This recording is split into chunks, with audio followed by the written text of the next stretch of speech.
Fox 4's Kaitlin Knapp. We're taking a look at some of the top stories that are happening in Cape Coral.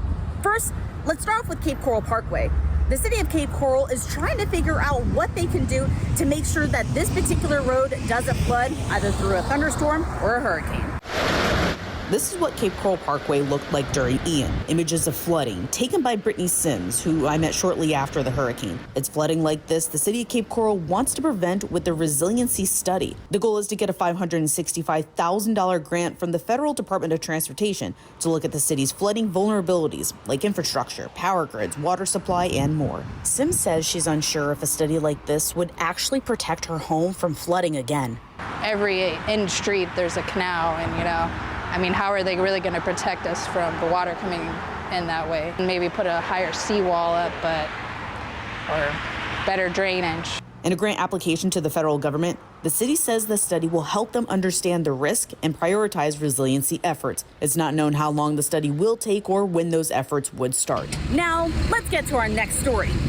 The Yacht Club. Cape Coral City Council made a decision to continue to move forward with the demolition of the Yacht Club, despite one council member not wanting to move forward.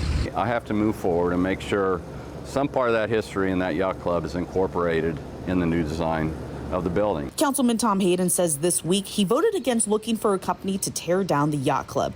He calls it another effort to renovate it rather than tear it down, but was outvoted. Now the city is moving forward with demolition, likely having this done by January or February. However, a stakeholder group will go through the area on Wednesday to see what should be incorporated in the new design. And the last thing we're going to talk about has something to do with that noise. The city of Cape Coral is hosting its 9th annual Bacon Fest. So if you're trying to beat the weather outside, this is a really good event for this weekend, and it has everything from drinks and, of course, bacon. On Saturday between 7 and 11, you can take a trolley to these 11 restaurants around the downtown area to try a drink and a bacon appetizer.